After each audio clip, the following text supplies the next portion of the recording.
मराठवाड्यातील 3 जिल्ह्यांमध्ये आज सकाळी 6:09 भूकंपाचे तीव्र धक्के जाणवले आणि त्यामुळे हिंगोली जिल्ह्यातील काही गावांमध्ये घरांच्या भिंतींना तडे गेलेले आहेत। हिंगोलीमधील वसमत, कळमनुरी आणि औंढा या तालुक्यातील अनेक गावांमध्ये हे धक्के जाणवले।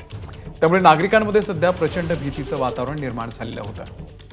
माधव दिपके आपले प्रतिनिधी या संदर्भातले अपडेट देतील। माधव, निश्चित अमोल, आज सकाळी 6:10 सुमारास हिंगोली जिल्ह्यातील आखडाबापूर आणि त्या एरियामध्ये पांगरा, शिंदे, दांडेगाव वगैरे ह्या गावामध्ये भूकंपाचे 2 धक्के जाणवले आहेत।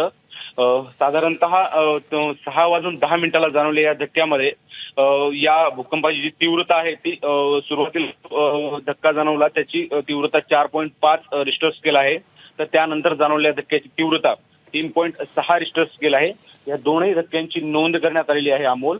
आणि हे धक्के इतके मोठ्या प्रमाणात होते की या भूकंपाची धक्के इतर म्हणजे परभणी आणि नांदेड या जिल्ह्यातील अनेक गावांना सुद्धा जाणवलेले आहेत।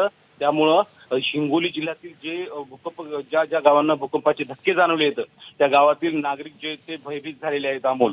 अनेक गावातील जे घरं आहेत घरांना तडे गेलेले आहेत। काही जी मातीची घरं आहेत त्या मातीच्या घराच्या काही भिंती सुद्धा कोसळलेल्या आहेत। त्यामुळं नागरिकांचं सुद्धा नुकसान झालेलं आहे। आणि यापूर्वी सुद्धा भूकंपाचे छोटे मोठे धक्के जाणवले, परंतु हा भूकंप मोठा असल्याचं नागरिकांकडून सांगितलं जाते आणि त्यामध्ये अनेक ठिकाणचं घरांचं नुकसान झाल्याची माहिती अमोल समोर आलेली आहे। आता प्रशासन या संपूर्ण गोष्टींचा आढावा घेण्याचा प्रयत्न करते। अमोल, माधव, धन्यवाद दिलेल्या या संपूर्ण माहितीबद्दल। एबीपी माझा, उघडा डोळे बघा नीट।